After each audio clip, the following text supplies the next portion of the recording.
Hello, my name is Damani Jared, and today I hope to convince you to stop littering and start recycling. So 40%, that is the number, that is the amount of all plastic in the world that is disposed of after just one use. So what we often do, we'll go to the grocery store, buy a ton of items, and they're just packed in plastic bags. We use these plastic bags for an average of like 12 minutes, and then we dispose of these bags, and they're left to just sit on our earth and decompose for hundreds to thousands of years. And so what it does, it really clogs up our environment and it leaves our world in a very unhealthy state. I personally was a member of the environmental club in high school. What we did, we just went around town, putting in community service hours, trying to do anything we can to clean up our environment and to make our community a healthier, safer place, really.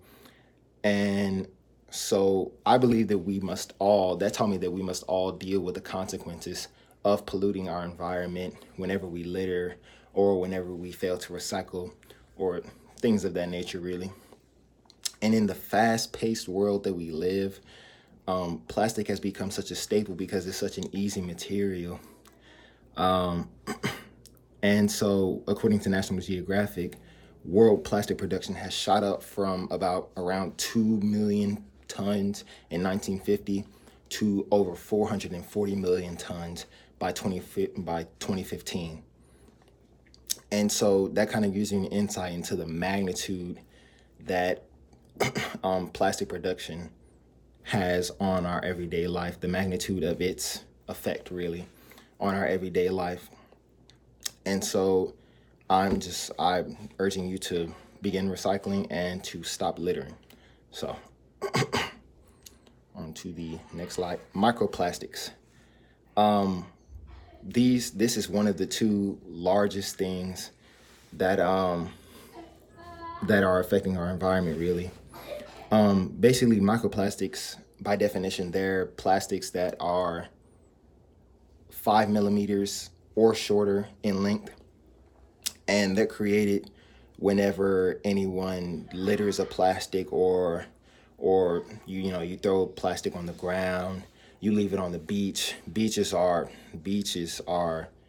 a pretty popular spot to for people to leave their trash, and so it gets washed into the ocean. Whenever you leave it on the ground, it'll get washed into your rivers, your lakes.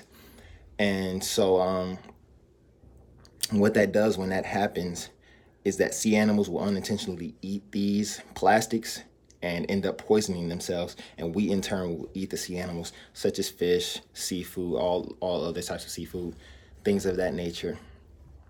And so, what we're doing really is we're eating the very things that we're littering. When we litter them, like I said, they're broken down into very small pieces that we can't even see, and we don't even know that we're eating, but we all are, really. And so the next largest problem, like I just said, we are consuming them. They are most present in our seafood, but also they find other ways to end up on our plates, these microplastics. And so, according to Sineo Mwamba of The Global Citizen, an article that he wrote in 2018, so this is very recent, on average, each human consumes around 70,000 microplastics a year. That equates to about 100 microplastics a meal. And so it was proven by a research study that I will talk about in a later slide. But the way that they end up on our plates is that honestly, there are trillions of these microplastics in the world. And so whenever we litter them, they will always find ways to get onto our plates. They're probably, our houses are probably full of these microplastics. And so whenever they end up on our plates, we don't even really realize that we're eating them. But they're not only affecting us, like I said, they're affecting the fish and other types of sea animals around us. So we have to work on cleaning up our environment. And there's two simplest solutions to this. Obviously, if you couldn't have guessed by now, they are to begin recycling and to stop littering. They're probably the two most simple things you could ever do in your life. But yeah, Most plastics that are recyclable, really, most plastics, such as like plastic bottles, things like plastic bottles, liquid cleaner bottles, they are truly the easiest to recycle because they will be labeled with a number one. And basically, it's in ascending order. So things that are easiest to recycle, they'll be labeled with a number one. And two and three are kind of harder to recycle.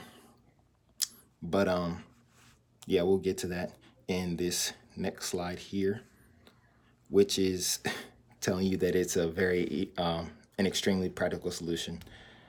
Recycling bins are extremely inexpensive. They will, you can buy one for less than $15 in, say, Walmart or anywhere else, really. But honestly, if you don't feel like spending the money, you could just, convert anything in your house into a recycling bin. You could use a dirty clothes basket. You could use a cardboard box. Anything really that you can just use to collect your recyclables, you can use it. And even if you're on the go, many public spaces will have recycling bins located within them, such as, say, your schools, your office building, if you're at work. I mean, even if you're out taking a jog, anything. There are many recycling bins set around an entire city, really. But according to an article done by Sarah Engler of the National Resource Defense Council, many curbside companies will come and collect most of your recyclables if you set them out on the street. So, in conclusion, I feel like with all the various ways to recycle, there's really no reasonable excuse, honestly, to not recycle or to especially to not litter. There's no excuse. You could just keep your trash with you, dispose of it properly in your house, anywhere. Like I said, there's recycling bins any and everywhere in our world. So most places, they'll have a trash can and they'll have a recycling bin sitting right next to it.